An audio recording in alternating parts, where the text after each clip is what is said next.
If you clicked on this video, I assume you want to improve your self-esteem. To do that, it's important to understand what you've been doing and thinking that's keeping your self-esteem where it's at. This awareness will enable you to catch yourself whenever you're perpetuating low self-esteem so that you can then intentionally make a different choice, one that strengthens your self-esteem. Hi everyone, and welcome to Becoming an Expert at Self-Leadership. I'm Maika, I'm a psychologist. And yes, we do things that keep our self-esteem at the level it's at. If your self-esteem is low, then you're acting and thinking in ways that are consistent with low self-esteem. And these actions and thoughts are keeping your self-esteem at the low level it's at. I want to help you recognize what these actions and thoughts are and find alternatives that will increase your self-esteem. The way this perpetuation of low self-esteem works is in the form of a negative or vicious cycle. Based on certain negative core beliefs you have about yourself and your place in the world, you interpret specific situations in a way that's distorted towards low self-esteem. These interpretations urge you to act in ways that perpetuate low self-esteem. It's a form of self-sabotage. This self-sabotage has consequences that again reinforce your original negative core belief.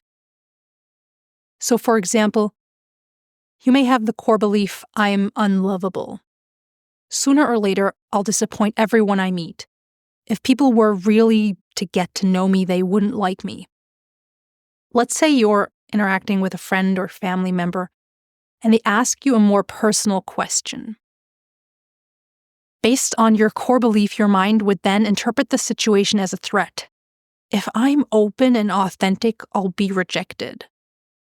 So you choose to reply vaguely or change the topic. This means your friend or family member doesn't hear about your true thoughts and feelings. Your authentic self stays hidden.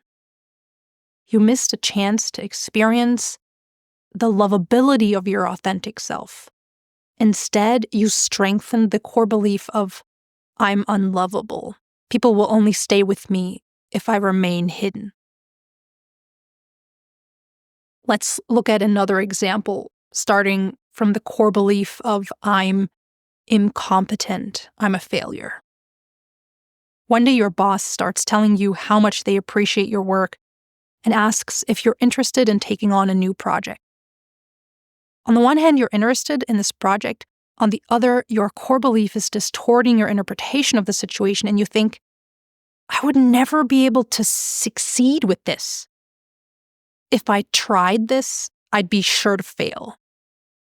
So you tell your boss that, at the moment, you're not interested in taking on a new project.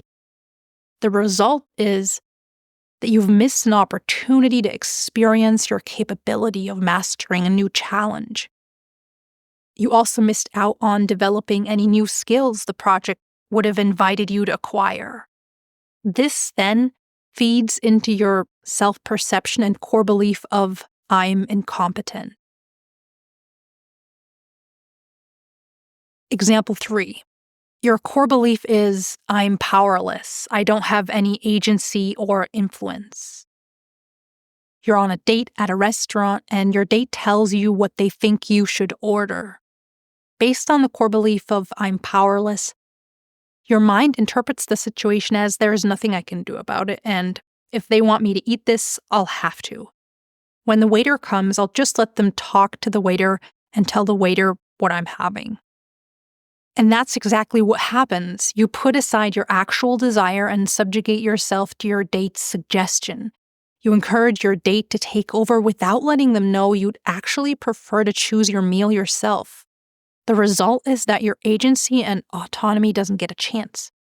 The whole experience reinforces your original core belief of, I'm powerless. These 3 core beliefs, I'm unlovable, I'm incompetent, and I'm powerless, are common core beliefs in people with low self-esteem. Maybe you recognized yourself in one of these examples. You may also have other negative core beliefs that come from and feed low self-esteem. And right now, I'd like to invite you to reflect upon your own vicious cycle of low self-esteem. Start by identifying the negative core belief that limits you the most and write it down. Then, think of an example situation from your life in which this negative core belief influenced the way you interpreted the situation. Write those thoughts down too.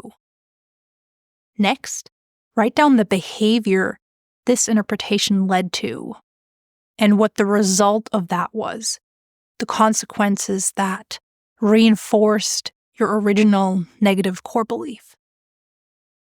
Now that you've recognized what one of your own main negative cycles of perpetuating low self-esteem looks like, I'd like to invite you to write down a new positive cycle. Start out with a positive core belief that you would like to practice, like, I'm lovable, I'm competent, I have power, I can be myself, I'm enough, I've got what it takes. You can go with any positive sentence about yourself that you would like to practice. Make sure to phrase it in a positive way, like, I'm lovable, and not as a negation of a negative, like, I'm not unlovable. Also, try to keep it short. Then continue to fill out your positive cycle. It's helpful to use a concrete example so that you can write down interpretation, behavior, and result in a very practical and concrete form. You can think of a situation from the past and rewrite it as how it could have gone if you would have based it on your new positive core belief. You can also take a situation that you know is coming up in the future that would be a good opportunity to practice your new positive cycle. Write down the specifics of your positive cycle, the specific interpretations, behavior, and results. If your negative cycle is something like the first example of I'm unlovable, positive behavior to practice could be experimenting with authenticity, deep conversations, and vulnerability, of course, with people you trust.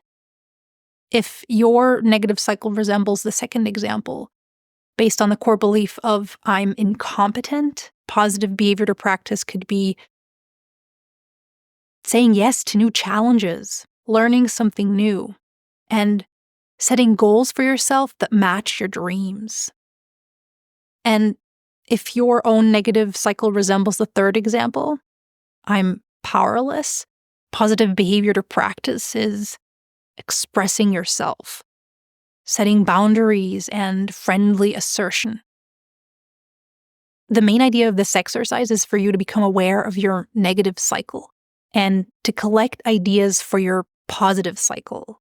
That way you can catch yourself whenever you're about to head down the road of the negative cycle and then redirect yourself into the positive cycle.